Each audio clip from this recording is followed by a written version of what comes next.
para muchos un dolor permanente, un padecimiento permanente puede diezmar muchísimo su calidad de vida, ¿no? Y qué bueno contar con un experto en el tema que sabe del dolor y además nos va a hablar de otros problemas que son muy frecuentes en nuestra ciudad. El doctor Juan Carlos Rincón, que es nuestro habitual colaborador, médico de la Universidad de Manizales, anestesiólogo de la Universidad del Rosario y especialista en el manejo del dolor de la Universidad de Puerto Rico. Bienvenido a la FM. Buenas tardes, doctor. Qué felicidad tenerlo también en el 2018 con nosotros. Buenas tardes, Claudia. Buenas tardes, Alki. Es para mí un placer estar con ustedes acompañándolos y espero pues que a lo largo de este año nos veamos muchas veces para resolver dudas a pacientes, a la gente del común y a todos los familiares y amigos que necesitan muchas veces este tipo de consultas y saber un poco más acerca de enfermedades que nos atacan en el día a día. Doctor, hoy vamos a hablar de la osteoartritis. Es un padecimiento que tiende inclusive a confundirse con otros padecimientos similares y muchísimas veces las personas acuden a remedios caseros y todo el asunto. Entonces yo creo que son muchas las cosas que debemos dilucidar acá en el programa. Comencemos por definir qué es la osteoartritis y qué tan frecuente es en nuestra población, doctor. Bueno, Claudia, mira, la osteoartritis es una enfermedad degenerativa que ataca generalmente el cartílago articular. El cartílago articular se comporta como un absorbedor del trauma que puede recibir una articulación. Yo lo comparo siempre con el amortiguador que tenemos en los carros, ¿sí? Sí. Cuando uno se monta en un carro en el cual los amortiguadores, el carro está nuevo, pues obviamente el amortiguador no suena y el carro es perfecto, ¿cierto? Pero sí, con el paso... si no, el golpe después es impresionante. Exactamente. Pero resulta que con el paso del tiempo y de los años, si uno no le hace mantenimiento a ese carro, si no lo cuida, esos amortiguadores empiezan a fallar. Entonces al principio cuando cogemos un bache, un declive, empieza a sonar ese amortiguador. Y si no hacemos nada por él y no tomamos medidas al respecto en cuanto a mantenimiento, de pronto quitar la sobrecarga de ese carro, empieza a sonar de manera frecuente. Entonces ya estando el carro parado, alguien se sube y ya empieza a sonar ese amortiguador. La osteoartritis simplemente es una enfermedad inflamatoria de un trauma repetitivo a nivel articular en el cual se daña el cartílago. Y al ser el cartílago ese absorbedor del impacto cuando usted camina, cuando se sienta, cuando brinca, cuando hace alguna actividad, evidentemente ese cartílago se daña y el hueso empieza a chocar con el hueso y eso es lo que se llama una osteoartritis u osteoartrosis, diferente a las artritis de tipo inflamatorio, que son enfermedades muy similares en cuanto a su clínica, en cuanto a los síntomas, que ya los veremos más adelante. La diferencia está en que cuando a uno le toman exámenes de sangre en la artritis de tipo inflamatorio, generalmente los glóbulos blancos, que son las defensas del cuerpo, están atacando esas articulaciones. En la osteoartrosis simplemente son cambios degenerativos, también inflamatorios, pero secundario a diferentes factores de riesgo que ya veremos. El problema con este tipo de enfermedad es que dada la alta tasa de envejecimiento de nuestros pacientes, o la mayor sobrevida que ya tenemos, cada día es más frecuente encontrar pacientes con osteoartritis. En nuestra población el padecimiento es alrededor del 15% y eso es muy alto. Estamos hablando que entre un 15 y un 20% a nivel de la población de Manizales puede llegar a tener este padecimiento. Para ponerlo en términos prácticos, se podría decir que es alrededor de llenar 2 o 3 veces el estadio Palo Grande y esa población podría ser la que tuviera osteoartritis, aquí hablando a nivel local, solo a nivel de nuestra ciudad. Entonces, si nos damos cuenta de eso, es un problema de salud pública que debemos atacar y que presenta una mayor incidencia en pacientes mayores de 60 años. Doctor, ¿se conocen las causas de la osteoartritis y cuáles son sus principales factores de riesgo? En realidad, las causas de la osteoartritis, como ya les venía diciendo, es un trauma repetitivo. El cartílago tiene una estructura fundamental que se llama el condrocito. Y esa célula se va dañando con el paso del tiempo. El trauma repetitivo y el daño repentino lo que lleva a esa inflamación en la articulación, y esa inflamación va a llevar a que se creen una especie de espolones se llama, u osteofitos. Perdón, doctor, esos espolones es lo que muchas personas sienten en el talón. Exactamente, que es una malformación ósea, es como una deformidad, entonces ya no se tiene una superficie articular plana, sino que empieza a tener irregularidades, es lo que se conoce como osteofitos o espolones. Resulta que esa degeneración articular pues lleva a que el cartílago se desaparezca y el hueso empiece a chocar contra el hueso, y esa inflamación repetitiva hace que normalmente ese cartílago, digamos que no tiene una inervación clara, entonces el cartílago no duele, pero en la medida en que se inflama, los nervios empiezan a migrar hacia esa superficie articular y el paciente empieza a presentar dolor. ¿Cuáles son los principales factores de riesgo que se asocian a una osteoartritis? Bueno, tenemos factores de riesgo locales y factores de riesgo sistémicos. Es muy importante hacer énfasis en esto porque la obesidad es el principal factor de riesgo para generar una osteoartritis. Por el peso. Por el sobrepeso, ¿cierto? Ajá. Tenemos una sobrecarga sobre las articulaciones y esa sobrecarga se va a ver reflejado en cadera, rodilla y espalda. Por eso la incidencia de osteoartrosis y osteoartritis es más frecuente a nivel de rodilla, cadera y espalda. Y tenemos otros factores de riesgos asociados, ¿cierto? Depende también del trabajo que usted desempeñe. Es muy frecuente en las señoras que nos ayudan en la casa o de servicios generales que se tienen que arrodillar mucho a fregar el piso o a limpiar o a lavar. Ese trauma repetitivo a nivel de las rodillas favorece que con el tiempo desarrollen una osteoartrosis de rodilla. Algunas actividades físicas, los deportistas o las lesiones que se tienen durante el deporte, rupturas de ligamentos cruzados, lesiones a nivel de rodilla. Eso es muy de futbolistas, ¿no? Exactamente. Y eso hace que ese trauma repetitivo genere o lleve a una degeneración más temprana de esas articulaciones. Y por eso ya no se ve tan solo en pacientes mayores de 60 años, sino que lo empezamos a ver también en pacientes más jóvenes, entre los 40 y los 50 años. Otro tipo de factores de riesgo está asociado principalmente a la edad y al envejecimiento. Las mujeres tienen un factor de riesgo asociado directamente, tienen una mayor incidencia de osteoartritis cuando se comparan con los hombres, los malos hábitos de vida, una dieta desordenada. Todo esto a lo que va a llevar es a una rigidez muscular, a una rigidez de la articulación y a una inhabilidad para el paciente. Y esa inhabilidad es lo que en últimas, y el dolor hace que el paciente consulte porque ya no puede valerse por sí mismo, y es lo que lleva a la familia a ver que definitivamente necesitan ayuda y a consultar con el médico. Doctor, me quiero detener en las causas porque ¿qué tanto tiene que ver la falta de actividad física a lo largo de la vida, la alimentación? He escuchado también que el procolágeno, o sea, ¿qué tienen que ver estas cosas, la ausencia de algunas vitaminas en la causalidad de esta enfermedad? Muchísimo, muchísimo. De hecho, cuando un paciente llega a la consulta con nosotros y evidenciamos que tiene una osteoartrosis, el primer plan es hacer que baje de peso. Con el solo hecho de que el paciente baje de peso, estamos generando una disminución en el trauma que está sufriendo la articulación. Y una de las terapias fundamentales en los pacientes, una de las terapias no farmacológicas, está en la educación y en tratar de brindarle mayor tiempo de vida media a esa articulación. El bajar de peso le da un mayor tiempo de vida a esa articulación, entonces usted puede hacer más móvil y mayor actividad. Recordar que siempre todas estas articulaciones van asociadas a la actividad muscular, o sea, el músculo es quien fija esa articulación y le permite moverlo. Si usted no hace actividad física y no tiene unos hábitos de vida saludables, eso va a llevar a una degeneración de ese cartílago articular y va a llevar a una rigidez más temprana. Y esa rigidez más temprana lo va a llevar a inhabilidad, y esto es lo que necesitamos prevenir en el paciente que tiene osteoartritis. Además, cuando mencionas el colágeno es importante porque ese condrocito, el eslabón fundamental de ese cartílago, hace parte del colágeno y del tejido de la sostenibilidad de esa articulación. Ya hablaremos más adelante de qué papel juega el colágeno en este tipo de tratamientos, pero el colágeno hay que entender que hace parte del sostén y de la estructura articular, lo cual garantiza que si usted tiene buenas cantidades de colágeno en su cuerpo y su colágeno no se ha generado de manera progresiva, pues posiblemente su actividad articular sea mucho mejor. Pero es diferente al procolágeno también, ¿no? El procolágeno no alimenta articulaciones también, y el colágeno, es que varios especialistas nos han dicho que esto tiene que ver muchísimo, todos actúan como conectaditos, como juntos, para que nos alimenten esas articulaciones, doctor. Así es, y hoy en día vemos muchos pacientes que tienen unos estados de osteoartritis leve que están empezando a tomar procolágeno, ¿cierto? Sí.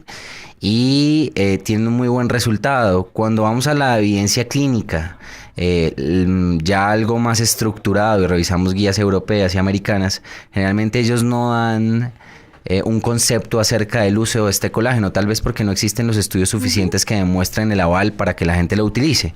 Pero en el diario vivir yo tengo muchos pacientes que lo usan y tienen alivio de sus síntomas, y eso es lo que busca uno como especialista en manejo del dolor, que independiente de cuál sea el tratamiento, ¿cierto? Desde que no genere ningún perjuicio en el paciente y lo lleve a evolucionar de una manera satisfactoria, pues respaldamos todo este tipo de tratamientos. Doctor, ¿de qué medicamentos se utilizan para este tipo de problema en las personas? Fuera de los medicamentos en sí, de lo que cotidianamente se ve, ¿también hay otras maneras de tratarlo? Existen tratamientos farmacológicos, o sea, con medicamentos, y tratamientos no farmacológicos para este tipo de enfermedad. Resulta que contrario a lo que uno pensaría, porque uno siempre va donde el médico esperando que le dé la pastilla mágica, el tratamiento mágico para resolver todo este tipo de dolores, ¿cierto? Sí, sobre todo porque es permanente, ¿no? Es permanente y muy incapacitante. Uno de los eslabones fundamentales en el tratamiento de estos pacientes está dado por el manejo no farmacológico. Entonces, el manejo no farmacológico consiste muchas veces en educar a nuestros pacientes y explicarles que definitivamente pues esto es una enfermedad degenerativa que vino con el paso de los años. Es muy sencillo en el carro que le falla el amortiguador cambiar el amortiguador, o en la bisagra que está sonando en la puerta que rechina, simplemente echarle aceite o cambiar esa bisagra, ¿cierto? Pero a nivel de la economía corporal es muy difícil cambiar todos los cartílagos articulares, es casi imposible. Sí. Entonces, gran parte de los programas están encaminados al autocuidado, y dentro de ese autocuidado está lo más importante, que es la disminución de peso, como ya se los he mencionado a lo largo de toda la entrevista. Lo segundo, el ejercicio, dependiendo de si su osteoartritis es de cadera o rodilla. Y en cuanto al ejercicio, pues obviamente usted no puede hacer todo tipo de ejercicio, porque algunos tipos de ejercicios llevan a lesiones porque tienen un alto impacto a nivel de cadera, rodilla y espalda. Entonces preferimos mucho hacer hidroterapia, acuaterapia, que son ejercicios dirigidos en piscina, porque usted pesa menos y tiene muy buena movilidad, ¿sí? O en algunos casos también la bicicleta puede ser una muy buena opción para la movilidad. Definitivamente tomamos siempre la ayuda del terapeuta físico, del fisiatra, porque ellos son expertos en todo este tipo de rehabilitación. Otros tipos de manejos, estamos hablando de termoterapia, entonces utilizamos frío, y calor, cierta humefacción o sí, calor, es de las cosas que mejor resultado tiene. Algunos también utilizan estimulación transcutánea eléctrica, esos parchecitos que se colocan y transmiten electricidad. Cuando le hacen la fisioterapia a uno se los ponen en el sitio. Entonces esto lo que hace es engañar un poco al cuerpo y transmitir una sensación de electricidad agradable, que es lo mismo que hacemos cuando nos sobamos y nos golpeamos. Cuando usted se golpea, se soba para disminuir esa intensidad. Transformar como el dolor. Sí. En algo que sea más agradable, digamos. En una sensación más placentera. Y lo hacemos con estos dispositivos que transmiten electricidad. La acupuntura es una excelente opción.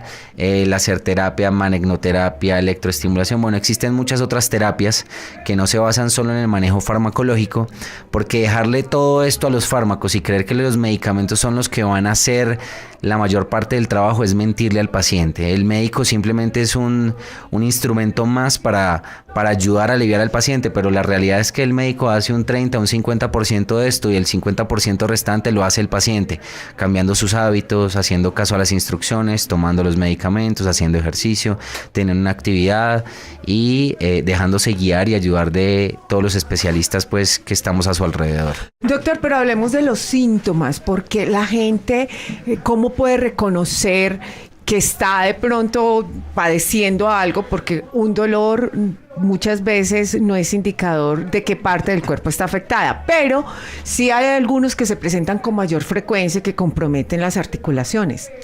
Esto es muy importante porque esa es la forma de detectarlo. Yo lo veo en el día a día en la consulta mía. Los pacientes llegan muy desilusionados porque siempre van donde el médico general o donde otros especialistas, y cuando refieren dolores articulares generalizados simplemente le dan una palmadita en el hombro, le dicen eso hace parte del envejecimiento, tiene que aprender a vivir con eso, y el paciente se va con la idea de que tiene que aguantar el dolor. Ay, padecer un dolor, doctor. Se vuelve crónico, ¿no? Sí, esto es un dolor crónico definitivamente. ¿Cuáles son los síntomas y signos más frecuentes que vemos en los pacientes con osteoartritis? Para responder tu pregunta de manera puntual. Pues la principal causa, ¿cierto? O el principal síntoma es dolor, rigidez, inflamación, debilidad articular. A veces eso lleva a inestabilidad articular y deformidad. El paciente muchas veces, los sitios que con mayor frecuencia se alteran son la rodilla, la cadera, la parte distal a nivel de las articulaciones interfalángicas de los deditos, o la primera articulación metatarsofalángica a nivel del dedo gordo del pie, digámoslo en términos coloquiales, el juanete. Sí. Entonces en estos sitios es donde el paciente mayor siente dolor, rigidez e inflamación, sobre todo después de un periodo de inactividad. Entonces, ¿cómo lo empieza a ver la familia? Sencillo. Ejemplos del diario vivir: la abuelita o la mamá que se para siempre a despachar al hijo porque se va para el trabajo, se levanta a las 4 o 5 de la mañana a hacerle su desayuno, la señora está en la cama, se va a poner de pie, la señora se sienta y siente que definitivamente no se puede poner de pie porque está rígida y se siente tiesa, no puede mover sus manos, sus rodillas, sus caderas, y le cuesta mucho trabajo levantarse. Ya después de que ella se levante y empieza su actividad, obviamente por el ejercicio y la actividad empieza a disminuir el dolor, pero en la noche otra vez, cuando se acuesta o se sienta, pues el dolor se empieza a incrementar paulatinamente. Algunas veces no los deja dormir, no los deja valerse por sí mismos, ya no los deja ir al baño. El paciente siente que hay una sensibilidad aumentada en esas zonas ya descritas y siente crépitos, siente como si algo crujiera dentro de él. Sí. A nivel de su rodilla, exactamente, a nivel de la rodilla o de la cadera, que es más frecuente. Otro de los casos que se ve, de los que no se habla, es que a nivel lumbar también hay una osteoartritis. O sea, así como hay una degeneración articular en la rodilla, en la cadera, y usted tiene un factor genético predisponente a esto, pues también se ve a nivel de la espalda baja. Entonces tenemos pacientes que se quejan mucho, y yo lo veo frecuentemente a nivel cervical o a nivel de la espalda baja, digamos las secretarias o personas que están sentadas mucho tiempo frente a un computador. Otro ejemplo es el que está mucho tiempo de pie, se va dañando el cartílago articular a nivel de la columna en un sitio que se llaman las facetas, ya sean los lumbares o cervicales, y el paciente empieza a tener mucho dolor, pero ese dolor generalmente es cuando está de pie o en una posición fija. El paciente se acuesta y como disminuye la carga sobre esa articulación, inmediatamente mejora el dolor.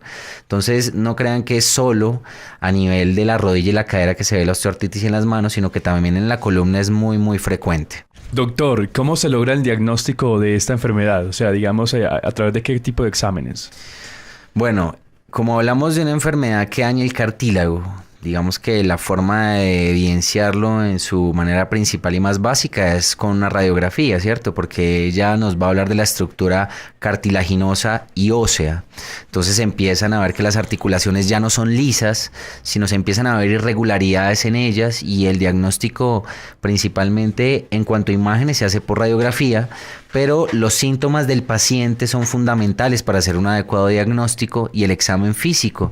Estos pacientes presentan inmovilidad porque ya sienten tanto dolor al mover la articulación que no pueden moverse. Entonces cuando uno los examina siente esos crépitos y siente una limitación para la movilidad, pero una limitación grave y seria que los lleva a consultar muchas veces, y que en últimas lleva a que estos pacientes necesiten terapia farmacológica, no farmacológica, intervencionista, y en algunos momentos sea quirúrgica.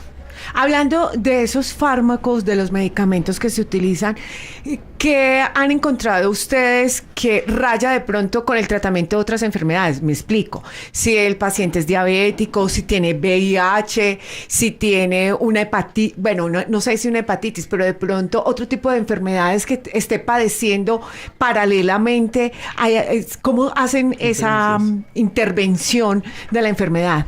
En realidad, la osteoartritis como una enfermedad de pacientes generalmente de mayor edad, pues obviamente la mayoría de estos pacientes, casi el 70-80% tendrá diabetes, hipertensión arterial, enfermedad coronaria, o sea, patologías que también llevan a un contexto de degeneración o de envejecimiento que aparecen con el paso del tiempo. Pero el trabajo nuestro está muy bien en diferenciar todo este tipo de patologías y en saber que son patologías independientes, no hay una asociación directa entre estas enfermedades y que cada uno tiene un tratamiento específico, ¿cierto? En cuanto a terapia farmacológica de estos pacientes, pues existen medicamentos que alivian los síntomas de manera aguda, o que pueden aliviar los síntomas de manera crónica, o que pueden prevenir la degeneración de la articulación. No tiene nada que ver con otro tipo de enfermedades autoinmunes, ¿cierto? Cuando yo tengo un paciente con una artritis reumatoide, una artritis lúpica, cualquier otro tipo de artritis donde el mediador es inflamatorio, pues ya necesitamos unos medicamentos específicos que ayuden a inmunomodular, o sea, necesitamos que los glóbulos blancos de ese paciente bajen para que no sigan atacando la articulación, porque esa es la causa del dolor, mientras que en la osteoartritis ya es un cambio degenerativo, ya es un cambio que no tiene vuelta atrás, que posiblemente no tenemos cómo regenerar ese cartílago, pero que sí podemos tratar los síntomas, aliviar el dolor, prevenir que ese cartílago se siga degenerando y darle un mayor tiempo de vida útil a esa articulación para que el paciente tenga una mejor calidad de vida.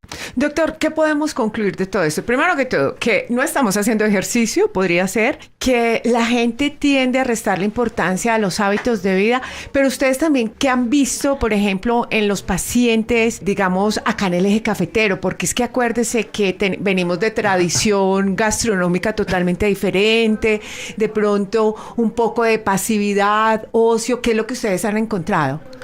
Bueno, en realidad las características del paciente del eje cafetero aún relativamente no tenemos un índice de obesidad y sobrepeso tan alto, aunque se ataca mucho de manera directa. Cada vez el sobrepeso es más alto, los índices de obesidad no llegan a ser tan altos, pero a la obesidad tener una asociación directa, pues sí tenemos una incidencia alta, como ya les decía, casi un 15 o un 20% de nuestra población.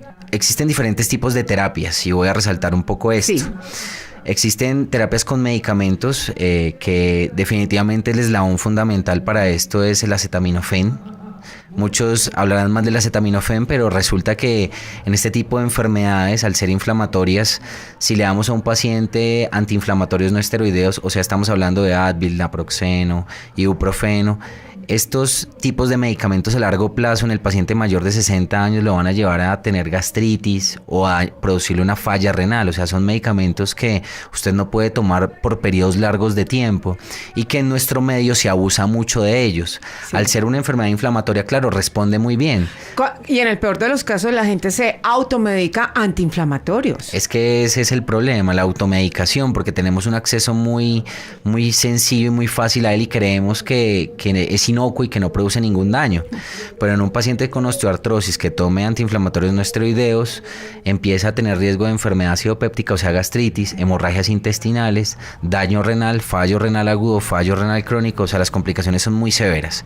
Entonces hay un medicamento muy bueno que se llama acetaminofén de liberación prolongado, Dolex dura más, que tiene un efecto más prolongado y funciona muy bien en este tipo de pacientes, sobre todo porque estamos hablando de pacientes de edad avanzada, de 60, 70 años, que no pueden tomar cualquier medicamento porque son muy sensibles a ellos. Los opioides, porque van a ver que mucha gente trata esto con opioides, ejemplo, tramadol, acetaminofén con codeína, acetaminofén con hidrocodona. En mi hernia discal fue tramadol con acetaminofén. Así es. Exactamente. En el paciente con osteoartrosis, a veces sí recurrimos a este elemento para tratar este tipo de dolores, pero no es que sea lo ideal, porque el opioide a largo plazo también tiene unos efectos a nivel hepático, a nivel de adicción o dependencia en el paciente. Renal, entonces ¿no inflama la uretra, doctor? Me parece a mí el tramadol. Existe la posibilidad, pero no es una de sus causas frecuentes. En realidad puede producir algo de retención, pero no es como lo más importante. En realidad el problema es que tenemos pacientes como estos que tenemos con osteoartritis, le manejamos con opioides fuertes, terminan con una adicción al opioide, con dolor fuera de eso, entonces tenemos el paciente con osteoartritis, dolor y le creamos una adicción al opioide. Entonces no siempre los tratamos, sin decir que no se pueda, se puede, lo hacemos en algunos casos muy severos. Pero existe un medicamento de estos que se llama tapentadol, es una muy buena opción. Diría que en osteoartritis de rodilla es el que mejor evidencia tiene actualmente. Y es un medicamento que en realidad cuando los pacientes lo empiezan a utilizar llegan muy agradecidos porque ven cómo les cambia su vida y vuelven a ser activos. Medicamentos de otro tipo que ustedes van a escuchar mucho y que se escuchan frecuentemente: el condroitin sulfato, la glucosamina, el colágeno, la diacereína, el artrofitum. Son medicamentos que modifican los síntomas a largo plazo, o sea, están encaminados a evitar la degeneración de ese cartílago articular que ya está lesionado, pero están tratando de evitar que siga lesionándose. Cuando uno revisa las guías americanas, ellos no dan recomendaciones acerca de este tipo de uso de medicamentos. Las guías europeas sí refuerzan mucho el uso de condroitin sulfato y de glucosamina. El colágeno es indeterminado, o el procolágeno, pero es lo que te decía, un profe mío decía que el éxito no tiene discusión.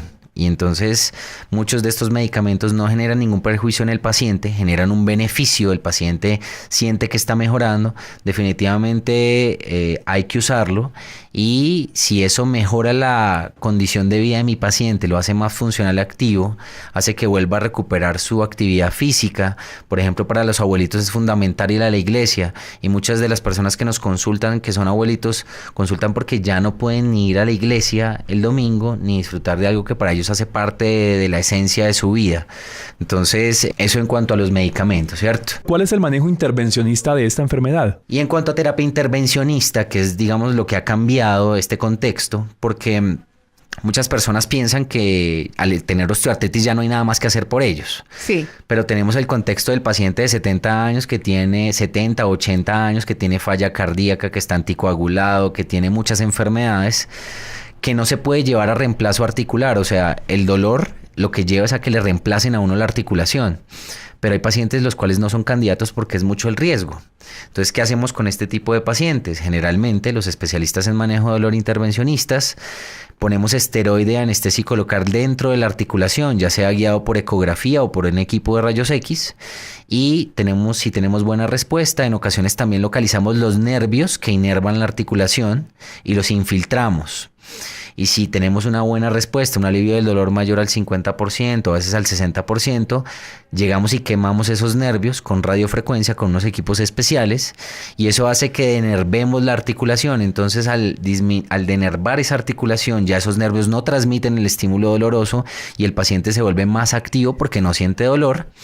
Es muy beneficioso, y lo que lleva es a que la duración del alivio del dolor, que puede hablar entre un 50 y un 80%, sea más duradero. Entonces el paciente tiene más alivio y mayor tiempo de duración, que es lo que necesitamos. Y si pasa eso, pues puede hacer terapia física, rehabilitar sus músculos y tener una mayor actividad en el día a día. Doctor, ¿qué recomendación se le puede dar a la población en general? Primero, que consulte con el médico, ¿no? Pero de verdad hay cosas que son importantes para que pues se pueda evitar o retrasar al menos la aparición de estas enfermedades.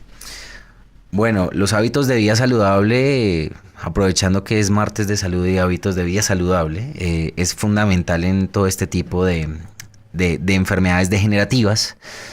Definitivamente el tratamiento de la osteoartrosis está encaminado a la prevención, a la disminución del dolor y a mejorar la funcionabilidad de estos pacientes, disminuyendo totalmente los efectos adversos. La terapia física, la actividad física de bajo impacto es fundamental. La dieta, una adecuada dieta, disminución de ingesta de muchas grasas, de muchos carbohidratos, porque todo esto lleva al sobrepeso. El sobrepeso lleva a una mayor carga axial que va a llevar a una degeneración de esas articulaciones. El cigarrillo también está implicado en todo esto. El licor. Hoy en día creo que todo apunta a eso, hacia la prevención de todas estas patologías. Tal vez uno no es consciente de eso por la edad que tiene, pero todos aspiramos a llegar ancianos, y lo fundamental es que lo que hagas hoy va a llevar una repercusión en tu vida hacia futuro. La terapia no farmacológica es fundamental para el manejo de estos dolores y la farmacológica y la intervencionista definitivamente complementan de manera perfecta y hacen una estructura que lleva al mejoramiento de la calidad de vida del paciente, que es lo que en general buscamos. Doctor, ¿dónde lo encuentran? ¿Cómo aparece en redes sociales? ¿Su teléfono? Que le va a sonar muchísimo seguramente. Y también para que la gente pueda enterarse de más posibilidades de alivio de este tipo de enfermedades, doctor. En redes sociales me pueden encontrar como Dr. Juan Carlos Rincón en Facebook y en la página web como www.juancarlosrincon.com. Ahí está toda la información acerca de enfermedades frecuentes, tratamientos, actividad y toda la gama de posibilidades terapéuticas que tenemos para ofrecerle a nuestros pacientes. Es el doctor Juan Carlos Rincón, médico de la Universidad de Manizales, anestesiólogo de la Universidad del Rosario y especialista en manejo del dolor intervencionista de la Universidad de Puerto Rico. Doctor, feliz de tenerlo de nuevo acá en la FM y gracias por habernos hablado de este tema tan importante, la osteoartritis en Martes de Salud y Estilos de Vida. Muchas gracias a ustedes por la invitación, siempre es un placer acompañarlos y espero, bueno, que nos veamos a futuro no muy lejano.